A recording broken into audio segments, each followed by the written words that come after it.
നമസ്കാരം. എൻ്റെ പേര് അമ്പിളി. 7ാം ക്ലാസ്സിലെ എൻ്റെ കുഞ്ഞുമക്കളെ ലേൺ വിത്ത് അമ്പിളി എന്ന ക്ലാസ്സിലേക്ക് ഞാൻ സ്വാഗതം ചെയ്യുന്നു. ഇന്ന് നമ്മൾ പഠിക്കാൻ പോകുന്നത് 7ാം ക്ലാസ് മലയാളം കേരള പാഠാവലി. അതിലെ യൂണിറ്റ് ചെറുതിരയിൽ തെളിയും വലിയൊരു ലോകം.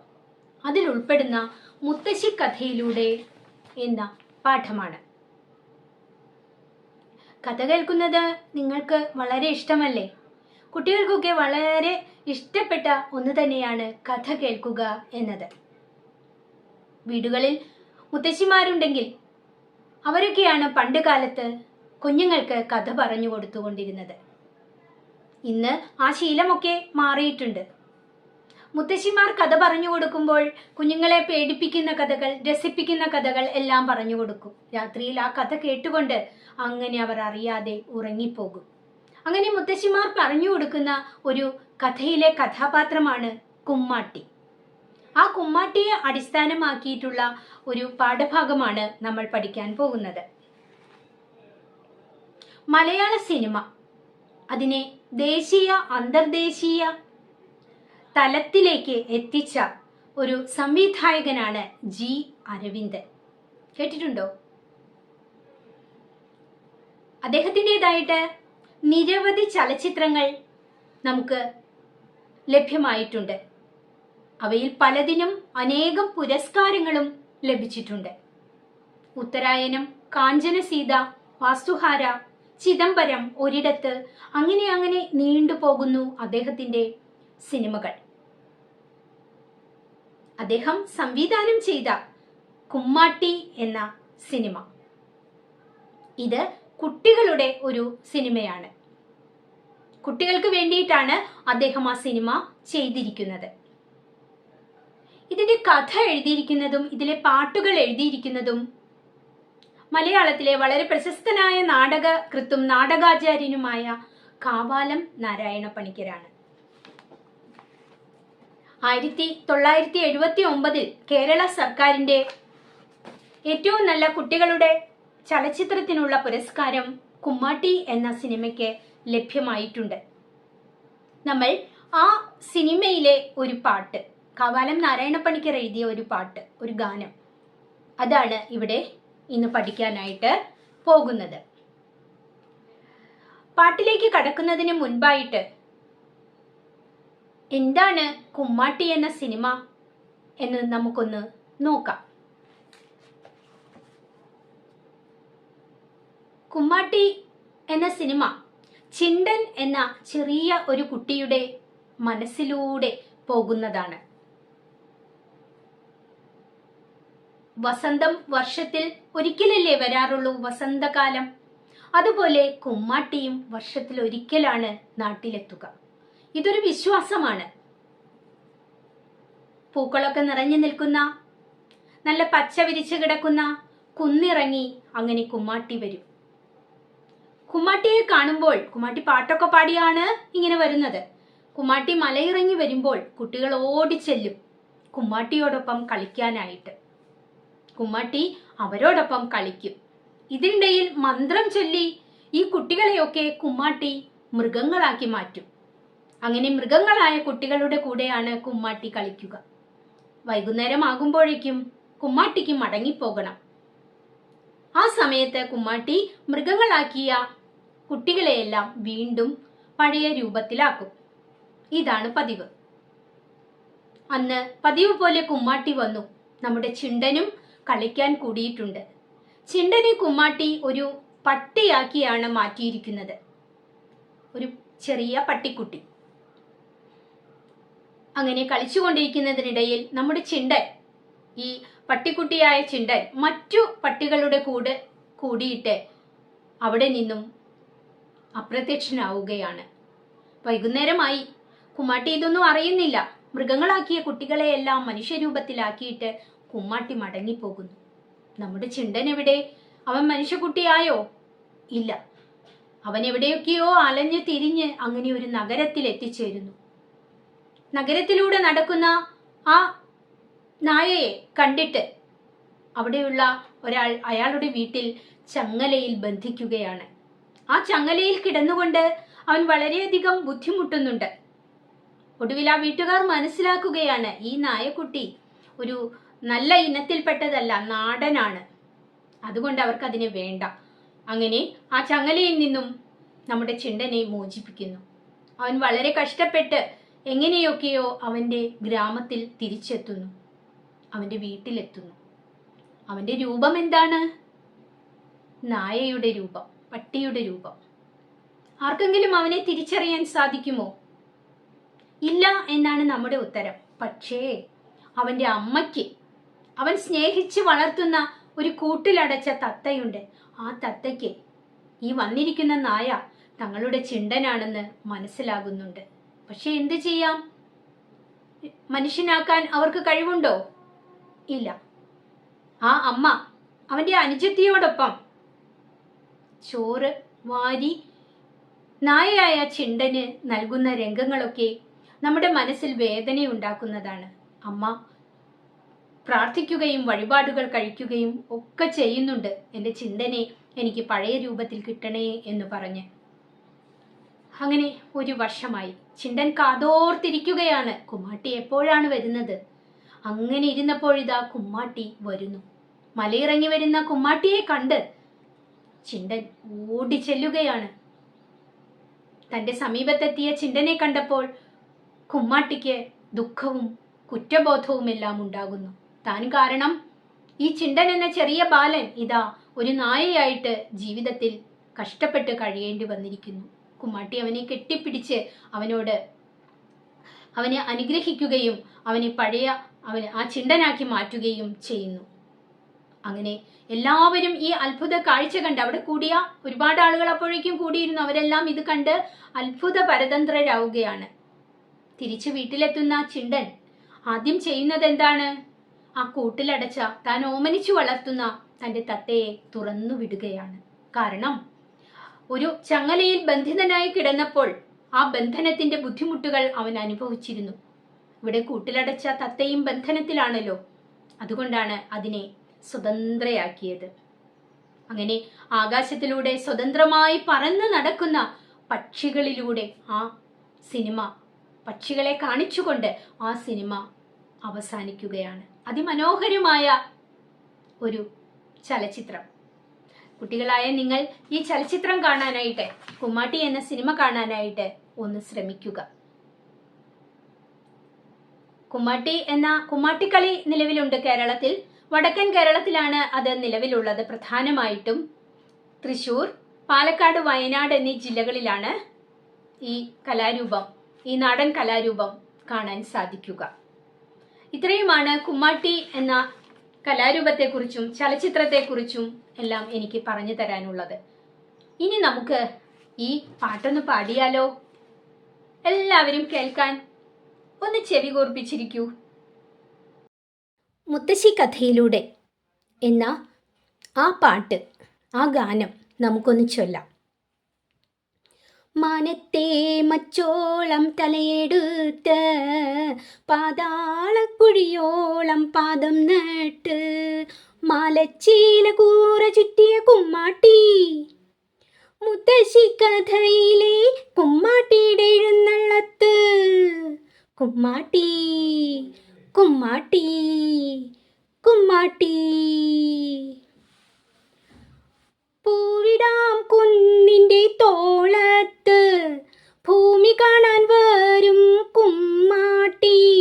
പറന്നാണോ പല്ലക്കിലാണോ, നടന്നാണോ ഇരിയിരുന്നാണോ? പറന്നാണോ പല്ലക്കിലാണോ, നടന്നാണോ ഇരിയിരുന്നാണോ? മുത്തശ്ശി കഥയിലെ കുമ്മാട്ടിയുടെ എഴുന്നള്ളത്ത്. കുമ്മാട്ടി കുമ്മാട്ടി കുമ്മാട്ടി. ഒറ്റക്കാതിൽ സൂര്യന് ഞാത്തി, മറ്റേ കാതോ വെറുതെ ഞാത്തി. 1000 മണിയൻ തുറികണ്ണ് കാടും മേടും കുത്തിമറിക്കാൻ ആടിവേട കോമ്പല്ല്. ആകാശപ്പന്നി നീട്ടിയ കുളിയാന്തീറ്റ പെരിഞ്ചെല്ലൂർ കാവിലെ കോലം പോലെ പേടിപ്പിച്ചോണ്ട് പേര് പറഞ്ഞോണ്ട് നമ്മൾ ഉറങ്ങുമ്പം മുത്തശ്ശി കഥയിലെ കുമ്മാട്ടിയുടെ എഴുന്നള്ളത്ത്. കുമ്മാട്ടി കുമ്മാട്ടി കുമ്മാട്ടി. ഈ പാട്ട് നമുക്ക് നമ്മുടേതായ താളത്തിലും ഈണത്തിലും ഒക്കെ ചൊല്ലി നോക്കാവുന്നതാണ്. നിങ്ങളപ്പോൾ ഇത് ഗ്രൂപ്പായിട്ടോ ഒറ്റയ്ക്കോ ഒക്കെ ഒന്ന് ചൊല്ലി നോക്കുക നിങ്ങളുടേതായ ഈണത്തിൽ. പാഠപുസ്തകത്തിലേക്ക് ഒന്ന് ശ്രദ്ധിക്കൂ എല്ലാവരും. ഇവിടെ 2 വാക്യങ്ങൾ നമുക്ക് നൽകിയിട്ടുണ്ട്. സിനിമയിലെ സംഭാഷണങ്ങൾക്കും ദൃശ്യങ്ങൾക്കുമൊപ്പം നമ്മെ ആഴത്തിൽ സ്പർശിക്കാൻ അതിലെ പാട്ടുകൾക്ക് കഴിയാറുണ്ട്. സിനിമ നമ്മൾ എല്ലാവരും കാണുന്ന ആ ദൃശ്യകലാ വിനോദം, അതിലെ കഥാപാത്രങ്ങളുണ്ട്, അവരുടെ സംഭാഷണങ്ങളുണ്ട്. അതിനോടൊപ്പം നമ്മെ സ്വാധീനിക്കുന്ന, ആകർഷിക്കുന്ന, നമ്മുടെ മനസ്സിനെ സ്പർശിക്കുന്ന പാട്ടുകളും ഉണ്ടായിരിക്കും. ഒരു സിനിമയെ ചിലപ്പോൾ വിജയത്തിലേക്ക് എത്തിക്കുന്നത് അതിലെ ഗാനങ്ങളായിരിക്കും. ചില പാട്ടുകൾ നമുക്ക് എത്ര മാത്രം കാണാനും കേൾക്കാനും ഇഷ്ടമുണ്ടാകും. സിനിമയെ ജനപ്രിയമാക്കുന്നതിലും ഗാനങ്ങൾക്ക് ഏറെ സ്വാധീനമുണ്ട്. ഒരു സിനിമ ജനങ്ങളിലേക്ക് ഇറങ്ങിച്ചെല്ലാനും ജനങ്ങൾക്ക് ഇഷ്ടപ്പെടാനും ആ സിനിമയിലെ പാട്ടുകൾക്കും സാധിക്കുന്നുണ്ട്. ആ പാട്ടുകൾ മൂലം ആ സിനിമയും വിജയത്തിലേക്ക് എത്തും എന്ന് തന്നെയാണ് ഇവിടെ അർത്ഥമാക്കുന്നത്. ചുരുക്കത്തിൽ സിനിമയിലെ കഥ, സംഭാഷണം, കഥാപാത്രങ്ങൾ എന്നിവയോടൊപ്പം ഗാനങ്ങൾക്കും പ്രസക്തിയുണ്ട് എന്ന് അർത്ഥം. നമുക്ക് പഠിക്കാനുള്ള മുത്തശ്ശി കഥയിലൂടെ എന്ന ഈ പാഠഭാഗം നമ്മൾ പഠിച്ചു. ജി അരവിന്ദൻ സംവിധാനം ചെയ്ത കുമ്മാട്ടി എന്ന കുട്ടികളുടെ ചലച്ചിത്രത്തിലെ ഒരു ഗാനമാണെന്ന്. കാവാലം നാരായണ പണിക്കർ രചിച്ച ഗാനം, അതിമനോഹരമായ ഒരു ഗാനം. ഇതില് ഒരു കുമ്മാട്ടിയുടെ വർണ്ണനയാണ് നമ്മൾ കാണുന്നത്. ഈ പാഠത്തിന് ഈ പേര് നൽകാൻ കാരണം മുത്തശ്ശിമാരാണല്ലോ കുട്ടികൾക്ക് കഥ പറഞ്ഞു കൊടുക്കുക. ആ കഥയിൽ പലപ്പോഴും കടന്നു വരുന്ന ഒരു കഥാപാത്രമായിരിക്കും കുമ്മാട്ടി. നമുക്ക് നോക്കാം. മാനത്തെ മച്ചോളം തലയെടുത്ത്. നമ്മുടെ കുമ്മാട്ടിയുടെ ശിരസ് എവിടെയാണ് നിൽക്കുന്നത്? മാനത്തിന്റെ മച്ചിൽ. മാനം ആകാശം. ആകാശത്തിന്റെ മച്ച് എന്ന് വെച്ചാൽ ഏറ്റവും ഉയരത്തിലാണ് നിൽക്കുന്നത്. കുമ്മാട്ടി നല്ല ഉയരം, അതിന്റെ ഉയരം ആകാശത്തിന്റെ നെറുകയിലാണ്. പാതാളക്കുഴിയോളം പാദം നട്ട്. പാദമാണെങ്കിലോ കാലുകളാണെങ്കിലോ എവിടെ നിൽക്കുന്നു? ഭൂമിയുടെ അടിയിൽ, പാതാളത്തിൽ. അപ്പൊ ഇതിൽ നിന്ന് നമ്മുടെ കുമ്മാട്ടിയുടെ ആ ഒരു വലിപ്പം എത്ര വലുതാണെന്ന് നമുക്ക് മനസ്സിലാക്കാൻ സാധിക്കും അല്ലെ? ആകാശത്തിന്റെ മച്ചോളം, ഉയരത്തോളം ശിരസും, പാദങ്ങൾ ഭൂമിയുടെ അടിയിൽ, പാതാളത്തിലും. മാലചേലക്കൂറ ചുറ്റിയ കുമ്മാട്ടി. കുമ്മാട്ടിയുടെ ശരീരത്തിൽ ആടയാഭരണങ്ങളുണ്ട്, മാലകളുണ്ട്, ചേലകളുണ്ട്, വസ്ത്രങ്ങളുണ്ട്. അങ്ങനെ പലതരത്തിലുള്ള ആഭരണങ്ങളും വസ്ത്രവും ഒക്കെ ധരിച്ച കുമ്മാട്ടി. എങ്ങനെയുള്ള കുമ്മാട്ടി? മുത്തശ്ശി കഥയിലെ കുമ്മാട്ടി. മുത്തശ്ശിയുടെ കഥയിലെ, മുത്തശ്ശിമാരുടെ കഥയിലെ ആ കുമ്മാട്ടി ഇതാ വരുന്നു. എഴുന്നള്ളത്ത്, കുമ്മാട്ടിയുടെ എഴുന്നള്ളത്താണ് നമ്മൾ ഇവിടെ കാണുന്നത്. അപ്പൊ മനസ്സിലൊന്ന് കണ്ടു നോക്കൂ. ആകാശം മുട്ടെ ശിരസ്, പാതാളത്തിൽ നിൽക്കുന്ന കാലുകൾ, ശരീരം മുഴുവൻ ആഭരണങ്ങളും വസ്ത്രങ്ങളും ഒക്കെ ധരിച്ച ആ വലിയ കുമ്മാട്ടിയുടെ രൂപം എഴുന്നള്ളി വരികയാണ്. വർഷത്തിലൊരിക്കലാണല്ലോ ഭൂമിയിൽ എത്തുന്നത്. പൂവിടാം കുന്നിന്റെ തോളത്ത്. പൂവിടാം കുന്നിന്റെ, പൂവൊക്കെ ഇടുന്ന ആ കുന്ന്, പച്ച പിടിച്ചു കിടക്കുന്ന ആ കുന്നിന്റെ തോളത്ത്, തോളിൽ നിന്നും മുകളിൽ നിന്നും കുമ്മാട്ടി എന്തിനു വേണ്ടിയാണ് വരുന്നത്? ഭൂമി കാണാൻ വരും കുമ്മാട്ടി. ഭൂമിയൊക്കെ കാണാൻ, ഇവിടെയുള്ള കുട്ടികളെയൊക്കെ കാണാൻ ആയിട്ടാണ് കുമ്മാട്ടി ഇങ്ങനെ വരുന്നത്. ഇനി എങ്ങനെയാണ് വരുന്നത്? പറപറന്നാണോ, പല്ലക്കിലാണോ, നടന്നാണോ, ഇരിയിരുന്നാണോ? എങ്ങനെയാണെന്ന് കൃത്യമായിട്ട് പറയാൻ സാധിക്കില്ല. ഒരു പക്ഷേ പറന്നിട്ടായിരിക്കാം, അല്ലെങ്കിൽ പല്ലക്കിലായിരിക്കാം. എന്താണ് പല്ലക്ക്? പണ്ട് കാലത്ത് രാജാക്കന്മാരും പ്രഭുക്കന്മാരും ഒക്കെ സഞ്ചരിച്ചിരുന്ന ഒരു വാഹനമാണ്. ഇത് ഓടിക്കുന്നതാരാ? മനുഷ്യർ തന്നെ, അവരെ ഓടിക്കുകയല്ല, അത് 4 പേർ ചുമന്നുകൊണ്ടു പോവുകയാണ് ചെയ്യുന്നത്. 4 മനുഷ്യർ ചുമന്നുകൊണ്ടു പോകും അവരെ. അതിനാണ് പല്ലക്ക് എന്ന് പറയുക. ഇനി പല്ലക്കിലാണോ അതോ നടന്നാണോ, നടന്നിട്ടാണോ, ഇരുന്നിട്ടാണോ, എങ്ങനെയാണെന്ന് അറിയില്ല. നമ്മുടെ കുമ്മാട്ടി കുന്നിന്റെ തോളിൽ നിന്നും ഇങ്ങനെ ഭൂമി കാണാനായിട്ട് ഇറങ്ങി വരും. എങ്ങനെയുള്ള കുമ്മാട്ടി? മുത്തശ്ശി കഥയിലെ കുമ്മാട്ടി. ആ കുമ്മാട്ടിയുടെ എഴുന്നള്ളത്ത്.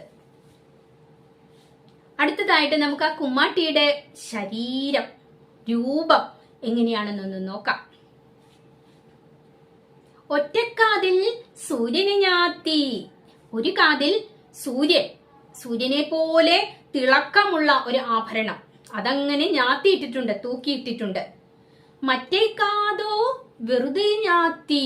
മറ്റേ കാതില് ഒന്നുമില്ല, ഒരു ആഭരണം പോലും ഇല്ല. അത് ഇങ്ങനെ വെറുതെ ഞാന്ന് കിടക്കുകയാണ്. പ്രായമേറിയ അമ്മൂമ്മമാരുടെ, മുത്തശ്ശിമാരുടെ കാതുകൾ നിങ്ങൾ കണ്ടിട്ടില്ലേ? അതിങ്ങനെ തൂങ്ങിക്കിടക്കും. അതുപോലെ 1000 അണിയൻ തുറികണ്ണ്. 1000 അണിയൻ ദേവത, ഒരു ദേവതാ സങ്കല്പമാണ്. ആ 1000 അണിയന്റെ കണ്ണ് തുറിച്ച് വലുതായിരിക്കും. അതുപോലെയുള്ള വലിയ തുറിച്ച കണ്ണാണ് നമ്മുടെ കുമ്മാട്ടിക്ക്. കാടും മേടും കുത്തിമറിക്കാൻ ആടിവേട കോമ്പല്ല് ആകാശപ്പന്നി നീട്ടിയ കുളിയാന്തേറ്റ. അതെ, ഇവിടെ നമ്മുടെ കുമ്മാട്ടിക്ക് കോമ്പലുകളുമുണ്ട്, തേറ്റയുമുണ്ട്. കോമ്പലുകളും തേറ്റയും ആർക്കാണ് ഉള്ളത്? പന്നികൾക്കാണ്, അല്ലേ? പന്നികൾ ഈ ഭാഗങ്ങൾ ഉപയോഗിച്ച്, ഈ തേറ്റയും കോമ്പലുകളും ഒക്കെ ഉപയോഗിച്ച് കാടും പടലും എല്ലാം, മേടും എല്ലാം കുത്തിമറിക്കും. കർഷകർ കൃഷി ചെയ്ത ഭൂമി ഈ പന്നികൾ കുത്തിമറിച്ച് നശിപ്പിക്കുക പതിവാണ്. ഇവിടെ ആകാശത്തിനെ കവി പന്നിയോട് സാദൃശ്യപ്പെടുത്തിയിരിക്കുന്നു. കാരണം ആകാശത്ത് ഇടയ്ക്കിടയ്ക്ക് കൊള്ളിയാൻ മിന്നും, ഇടിമിന്നലുണ്ടാകും. അതുപോലെ ആ ഇടിമിന്നലിനെ കൊള്ളിയാന് സമമാണ് പന്നികളുടെ തേറ്റ. പന്നികൾക്കുള്ള കോമ്പല്ലുകളും തേറ്റയും നമ്മുടെ കുമ്മാട്ടിക്കുമുണ്ട്. പെരിഞ്ചല്ലൂർ കാവിലെ കോലം പോലെ പേടിപ്പിച്ചോണ്ട് പേ പറഞ്ഞോണ്ട് നമ്മൾ ഉറങ്ങുമ്പം ആരെത്തും? കുമ്മാട്ടിയെത്തും. ആരെ പോലെ? പെരിഞ്ചല്ലൂർ കാവിലെ കോലം പോലെ. പെരിഞ്ചല്ലൂർ കാവിലെ കോലം അത് പേടിപ്പെടുത്തുന്ന ഒന്നാണ്, കണ്ടാൽ പേടിയാകും. ആ കോലം പോലെ നമ്മൾ ഉറങ്ങുമ്പോൾ നമ്മളുടെ അടുത്ത് നമ്മളെ പേടിപ്പിക്കാനായിട്ട് ഓരോന്ന് പറഞ്ഞുകൊണ്ട്, പേ പറഞ്ഞുകൊണ്ട് കുമ്മാട്ടി എത്തും. ഏത് കുമ്മാട്ടി? മുത്തശ്ശി കഥയിലെ കുമ്മാട്ടിയുടെ എഴുന്നള്ളത്ത്. മുത്തശ്ശി കഥയിലെ കുമ്മാട്ടി വരികയാണ്. കുമ്മാട്ടി കുമ്മാട്ടി കുമ്മാട്ടി. വളരെ രസകരമായ ഒരു പാഠം, നല്ലൊരു ഗാനം. ഇതൊന്ന് പാടി നോക്കണം കേട്ടോ. നമുക്ക് ഒന്നിച്ചൊന്ന് കുറച്ച് വരികൾ പാടിയാലോ? ഞാൻ പാടുമ്പോൾ നിങ്ങളും ഏറ്റുപാടണം. മാനത്തെ മച്ചോളം തലയെടുത്ത് പാതാളക്കുഴിയോളം പാദം നട്ട് മലച്ചീല കൂറ ചുറ്റിയ കുമ്മാട്ടി, മുത്തശ്ശി കഥയിലെ കുമ്മാട്ടിയുടെ എഴുന്നള്ളത്ത്. കുമ്മാട്ടി കുമ്മാട്ടി കുമ്മാട്ടി. കവിതയുടെ ആശയം മനസ്സിലായല്ലോ? നമുക്ക് ഈ പാഠത്തിലെ പഠന പ്രവർത്തനങ്ങളുമായിട്ട് അടുത്ത ക്ലാസ്സിൽ വരാം. അതിനു മുമ്പ് ഒന്ന് പറയട്ടെ, എല്ലാവരും എൻ്റെ ക്ലാസ് ഇഷ്ടപ്പെടുകയാണെങ്കിൽ ലൈക്ക് ഇടണം, സബ്സ്ക്രൈബ് ചെയ്യണം, കമൻറ്റുകൾ ഇടണം. അപ്പോൾ വീണ്ടും കാണാം. അതുവരെ നന്ദി, നമസ്കാരം.